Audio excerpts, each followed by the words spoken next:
Shalom saudara pendengar saudara rohani yang dikasihi Tuhan Yesus Kristus. Selamat datang di Renungan Rohani malam hari ini. Selamat malam, saya berdoa agar saudara sehat selalu. Semoga Roh Kudus hadir di tengah kita saat ini. Sebelum kita mulai renungan malam ini, marilah kita bersama-sama berdoa. Bapa kami yang di surga, Bapa di dalam nama Tuhan Yesus Kristus, kami sungguh mengucap syukur, ya Tuhan, oleh karena Engkau sangat baik buat kami. Engkau ada bersama kami dan menopang hidup kami di siang hari dan di malam hari. Engkau ada bersama-sama dan menyertai kami. Tuhan, kami memuji dan bersyukur kepadamu pada malam hari ini, kami masih bisa berkumpul di rumah kami yang kecil ini. Tuhan, saat ini kami hendak mendengarkan firman-Mu. Berilah pengetahuan dan bimbinglah hamba-Mu ini agar apa yang Engkau firmankan dapat bekerja sesuai kehendak-Mu. Buat kami jemaat-Mu, bukalah hati dan pikiran kami untuk mendengar dan menerima firman-Mu. Kiranya firman-Mu ini dapat menjadi berkat bagi kami. Berbicaralah Tuhan, kami sudah siap menerima firman-Mu. Di dalam nama Tuhan Yesus Kristus kami berdoa dan mengucap syukur. Amin. Sahabat saudara rohani, pembacaan ayat emas Alkitab renungan kita malam hari ini.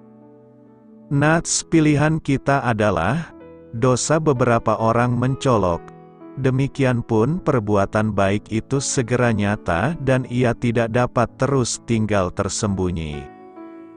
Tertulis dalam kitab 1 Timotius 5 ayat 24 dan 25. Kata kunci renungan pada malam ini adalah, tak ada yang tersembunyi. Dan bacaan kita pada malam ini terambil dari kitab 1 Timotius 5 ayat 17 sampai dengan ayat 25. Penatua-penatua yang baik pimpinannya patut dihormati 2 kali lipat, terutama mereka yang dengan jerih payah berkhotbah dan mengajar. Bukankah kitab suci berkata, "Janganlah engkau memberangus mulut lembu yang sedang mengirik," dan lagi, "Seorang pekerja patut mendapat upahnya." Janganlah engkau menerima tuduhan atas seorang penatua kecuali kalau didukung 2 atau 3 orang saksi. Mereka yang berbuat dosa hendaklah kau tegur di depan semua orang agar yang lain itu pun takut di hadapan Allah dan Kristus Yesus dan malaikat-malaikat pilihannya. Kupesankan dengan sungguh kepadamu, camkanlah petunjuk ini tanpa prasangka dan bertindaklah dalam segala sesuatu tanpa memihak.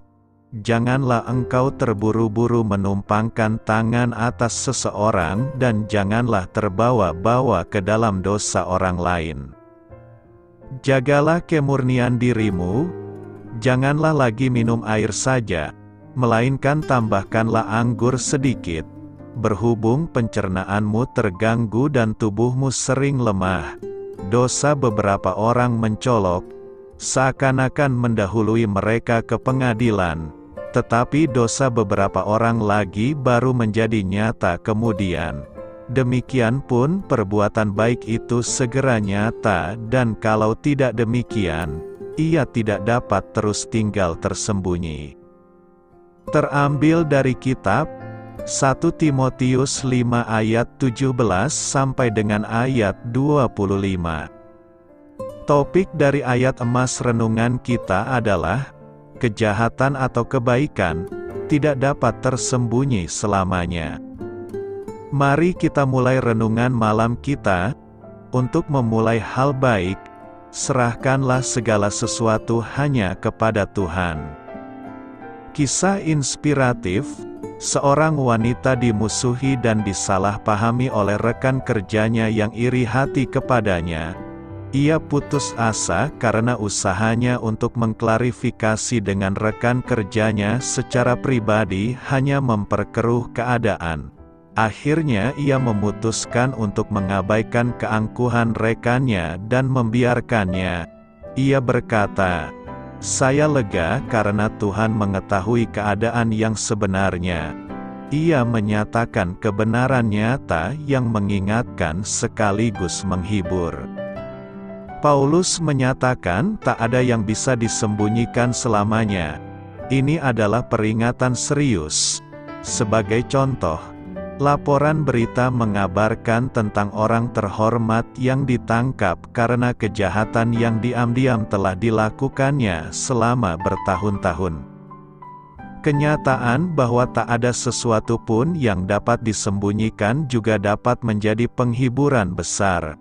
Saya mengenal orang-orang yang tak pernah menduduki posisi terhormat atau dikenal karena pelayanan mereka.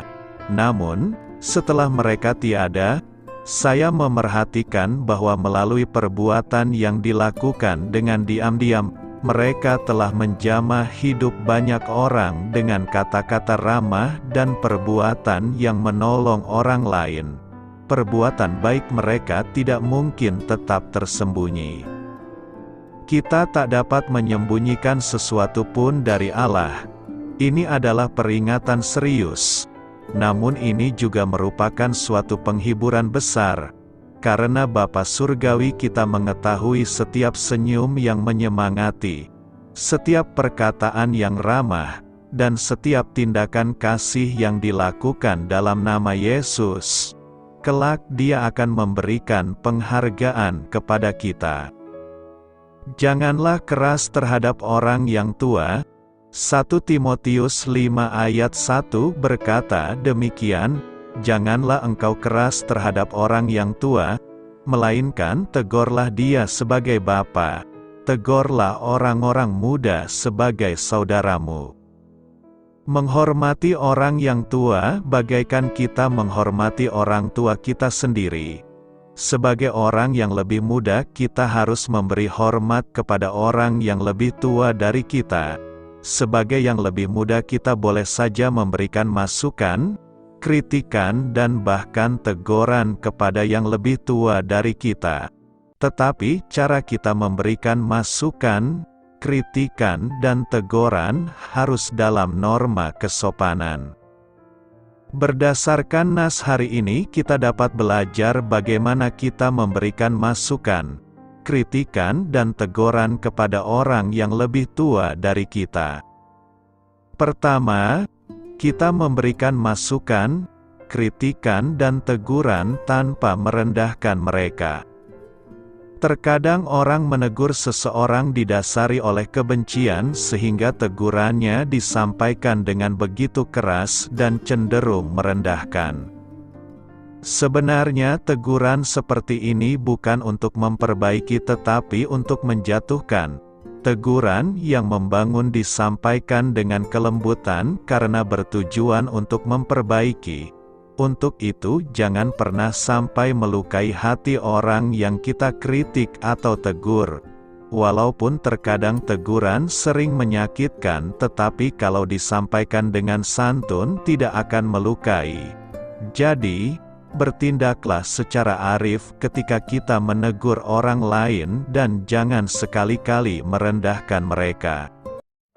Kedua, kita memberikan teguran dengan hati yang tulus. Tegurlah orang-orang muda sebagai saudaramu, perempuan-perempuan tua sebagai ibu dan perempuan-perempuan muda sebagai adikmu dengan penuh kemurnian. Ketika kita menegur seseorang, jangan biarkan teguran itu didasari maksud-maksud yang terselubung. Mungkin kita melihat sesuatu yang keliru yang pernah dilakukan oleh orang lain, dan kita ingin menegurnya. Lakukanlah itu didasari oleh kemurnian hati dan ketulusan untuk hanya melihat orang itu diperbaiki. Adalah sebuah dosa ketika orang lain berdosa, kita menempatkan diri kita sebagai hakim. Jangan pernah mengambil alih tempat Allah, karena kita juga tidak akan pernah luput dari penghakimannya. Tegurlah orang lain dengan kesadaran bahwa kita ingin menjadi alat di tangan Tuhan untuk menuntun orang kembali ke jalan Allah. Tidak ada hidup yang sempurna. Untuk itu kita membutuhkan orang lain untuk mengingatkan kita ketika mulai menyimpang. Namun lakukanlah tugas kita dengan mengingatkan mereka agar tidak semakin jauh menyimpang.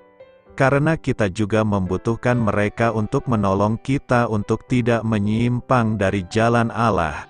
Karena itu, marilah memberikan masukan, kritikan dan teguran kepada orang yang lebih tua dari kita tanpa merendahkan, tetapi didasari oleh ketulusan hati. Bagaimana saya dapat terhindar dari dosa dalam hidup kekristenan saya?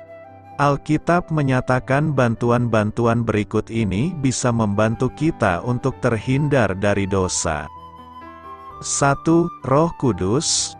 Roh Kudus merupakan hadiah yang diberikan Allah kepada kita, gerejanya, supaya bisa hidup berkemenangan dalam hidup Kristiani.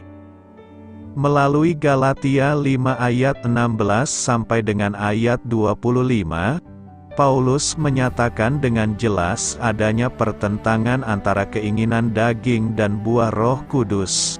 Dalam bagian ini, kita dinyatakan telah dipanggil untuk hidup dalam Roh. Setiap orang percaya sudah memiliki Roh Kudus. Namun ayat ini menekankan bahwa kita perlu hidup dalam Roh, tunduk kepada kuasanya. Ini berarti secara aktif kita harus mengikuti gerakan Roh Kudus, dan tidak mengikuti kedagingan kita lagi. Besarnya peranan Roh Kudus dalam kehidupan orang percaya dapat dilihat dalam hidup Petrus. Sebelum dipenuhi Roh Kudus, ia menyangkal Yesus 3 kali, yang padahal sebelumnya sempat menyatakan dirinya akan mengikuti Kristus sampai mati. Setelah dipenuhi Roh Kudus, dia berbicara kepada orang-orang Yahudi pada hari Pentakosta, tanpa takut dan penuh keyakinan. Seseorang hidup dalam Roh Kudus saat dia tidak berusaha membatasi gerakan Roh Kudus, memadamkan roh, yang dibicarakan dalam 1 Tesalonika 5 ayat 19, dan berusaha untuk hidup dipenuhi dengan Roh. Bagaimana seseorang dapat dipenuhi dengan Roh Kudus? Pertama-tama, sama seperti dalam Perjanjian Lama, Allah yang menentukan, Dia memilih orang-orang dan peristiwa-peristiwa tertentu dalam Perjanjian Lama untuk memenuhi orang-orang yang dipilihnya untuk menggenapi pekerjaan yang dikehendakinya. Saya percaya bahwa Efesus 5 ayat 18-21 dan Kolose 3 ayat 16 ditulis untuk membuktikan bahwa Allah sendiri yang memilih untuk memenuhi siapa-siapa yang mau memenuhi diri mereka dengan firman Tuhan. Hal ini menjadi makin jelas bahwa hasil dari kedua pemenuhan dalam ayat-ayat itu adalah sama. Dan ini mengantar kita kepada bantuan Allah yang berikutnya. 2. Firman Tuhan, Alkitab, 2 Timotius 3 ayat 16-17 menyatakan bahwa Allah telah memberikan firman-Nya demi memperlengkapi kita melakukan setiap pekerjaan baik. Alkitab mengajar bagaimana kita hidup dan apa yang seharusnya kita percaya. Alkitab menolong kita untuk mengevaluasi saat kita mengambil jalan yang salah dan menolong kita untuk kembali ke jalan yang benar dan terus berjalan di jalan itu. Sebagaimana dinyatakan melalui Ibrani 4 ayat 12, firman Tuhan hidup, berkuasa, dan mampu menembus ke dalam hati kita, mengangkat masalah paling dalam yang tidak ada seorang pun bisa tangani. Penulis kitab Mazmur berbicara mengenai kuasa Alkitab dalam mengubah hidup seseorang melalui Mazmur 119 ayat 9, 11, 105 dan ayat-ayat lainnya. Yosua diberitahukan kunci keberhasilan untuk mengatasi musuhnya, sebagai analogi bagi peperangan rohani kita juga saat ini. Hanya kalau ia merenungkan firman Tuhan siang dan malam, supaya dia dapat melakukannya dengan baik. Yosua taat sekalipun apa yang Allah perintahkan kepadanya seringkali tidak masuk akal secara ilmu militer. Tapi kepatuhannya terhadap firman Tuhan justru menjadi kunci kemenangannya dalam merebut tanah perjanjian. Bantuan yang satu ini seringkali kita perlakukan dengan sepele. Kita membawa Alkitab ke gereja, membaca renungan harian atau perikop tertentu dalam sehari. Namun kita lalai menghafalnya, merenungkannya, menerapkannya dalam hidup, mengakui dosa yang ditunjukkannya, dan bersyukur untuk karunia yang diberikan Allah ini kepada kita. Terkait Alkitab, kita seringkali tidak punya selera, atau malah makan secara berlebihan. Kita seringkali makan firman Tuhan hanya sekedar untuk bertahan hidup. Kita menyantap firman Tuhan hanya ketika ke gereja, tapi tidak pernah makan secara cukup untuk membuat kita jadi orang Kristen yang sehat dan segar bugar. Atau, kita sering sekali makan, tapi tidak pernah merenungkannya secara memadai untuk mendapatkan nutrisi rohani daripadanya. Jika saudara tidak punya kebiasaan untuk mempelajari firman Tuhan secara mendalam setiap hari dan menghafal ayat-ayat yang berkesan, penting bagi saudara mulai berusaha untuk menjadikan itu sebagai kebiasaan saudara. Saya juga menyarankan saudara memulai sebuah catatan harian, baik di komputer atau dalam sebuah buku. Jadikan kebiasaan untuk tidak menaruh Alkitab yang sedang saudara baca, sampai saudara sudah mencatat segala yang telah saudara pelajari darinya. Saya juga sering mencatat doa-doa, meminta Allah mengubah bagian-bagian hidup yang Allah tunjukkan kepada saya. Alkitab adalah alat yang Roh Kudus gunakan dalam hidup kita dan dalam hidup orang-orang lain. Suatu bagian utama dan penting dari senjata rohani yang Allah berikan untuk kita pakai dalam peperangan rohani kita. 3. Doa. Ini adalah bantuan penting lainnya yang Allah telah berikan kepada kita. Bantuan ini pun sering diresponi orang Kristen secara basa-basi saja, apalagi untuk melakukannya. Kita ada persekutuan doa, waktu berdoa, dan sebagainya. Namun kita tidak menggunakannya sesuai contoh yang ditunjukkan gereja mula-mula. Paulus berkali-kali mengatakan bagaimana dia berdoa bagi mereka yang dia layani. Secara pribadi, kita sering tidak menggunakan bantuan ini. Padahal, Allah telah memberikan janji-janji indah sehubungan dengan doa. Paulus juga menyinggung soal doa dalam pembahasannya mengenai peperangan rohani. Bagaimanakah pentingnya doa? Ketika saudara mempelajari soal Petrus, saudara mengingat apa yang dikatakan Yesus kepadanya di Taman Getsemani, sebelum ia menyangkal Yesus. Ketika itu, saat Yesus berdoa, Petrus tidur. Yesus membangunkannya dan berkata, "Berjaga-jagalah dan berdoalah, supaya kamu jangan jatuh ke dalam pencobaan. Roh memang penurut, tetapi daging lemah." Sama seperti Petrus, saudara ingin melakukan apa yang baik, tapi tidak memiliki kekuatan. Kita perlu mengikuti nasihat Tuhan untuk mencari, mengetuk dan meminta, dan Dia akan memberikan kita kekuatan yang kita perlukan.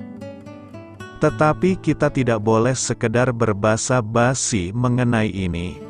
Saya tidak bermaksud mengatakan doa memiliki kuasa magis. Bukan demikian. Allah adalah Allah yang luar biasa. Doa adalah pengakuan akan keterbatasan kita dan kuasa Tuhan yang tidak terbatas. Melalui doa, kita berpaling kepadanya untuk kuasa itu supaya kita dapat melakukan apa yang Dia ingin kita lakukan, bukan apa yang kita ingin lakukan. 4. Gereja. Lagi-lagi kita sering mengabaikan bantuan yang ini. Ketika Yesus mengutus murid-muridnya, Dia mengirimkan mereka dalam kelompok yang terdiri dari 2 orang. Ketika kita membaca mengenai perjalanan-perjalanan misi di Kisah Para Rasul, mereka tidak pergi sendirian, tapi dalam kelompok yang terdiri dari paling sedikit 2 orang. Yesus berkata, di mana ada 2 atau 3 orang berkumpul dalam namanya, Dia ada di tengah-tengah mereka. Paulus menyarankan kita jangan menjauhkan diri dari pertemuan-pertemuan ibadah, sebagaimana yang dilakukan oleh beberapa orang, tetapi menggunakan kesempatan itu untuk saling menasihati satu dengan yang lain dalam kasih dan pekerjaan baik. Yakobus mengajarkan kita untuk saling mengaku dosa satu dengan yang lain. Dalam kitab Amsal, dalam Perjanjian Lama, kita diberitahukan bahwa besi menajamkan besi. Orang menajamkan sesamanya, atau dengan ungkapan, tali 3 lembar tak mudah diputuskan. Ada orang-orang yang saya tahu yang bersekutu dengan saudara-saudari seiman melalui telepon atau bertatap muka langsung, dan membagikan bagaimana hidup kekristenan mereka berlangsung. Pergumulan mereka saling mendoakan satu dengan lainnya, dan saling bertanggung jawab menerapkan firman Tuhan dalam relasi mereka. Kadang perubahan terjadi dengan cepat, namun, kadang-kadang dalam area tertentu, perubahan terasa begitu lambat. Namun, Allah telah berjanji bahwa selama kita menggunakan bantuan-bantuan yang diberikannya, Dia akan mengubah hidup kita. Mari kita bertekun, karena kita tahu bahwa Dia setia kepada janji-janjinya. Selamat beristirahat malam dalam kasih setia Tuhan. Doa saya menyertai saudara sekalian, mari bertumbuh dalam iman bersama saudara rohani. Saya memberkati Anda agar sewaktu Anda mencarinya dari Dia, Bapa Surgawi Anda akan memberikan bagi Anda roti harian Anda. Dalam nama Yesus Kristus, Tuhan yang berkuasa atas alam semesta dan menuntun kita kepada iman yang menyelamatkan, Tuhan Yesus menyertai senantiasa. Terima kasih sudah berkenan mendengarkan renungan malam saudara rohani. Tuhan memberkati. Amin.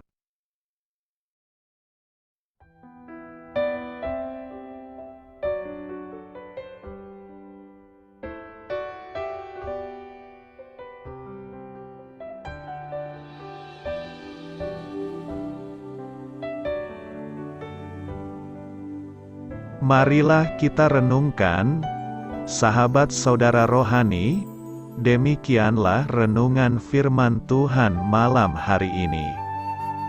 Semoga menjadi berkat di dalam hidup kita dan menjadikan kita pribadi yang lebih baik.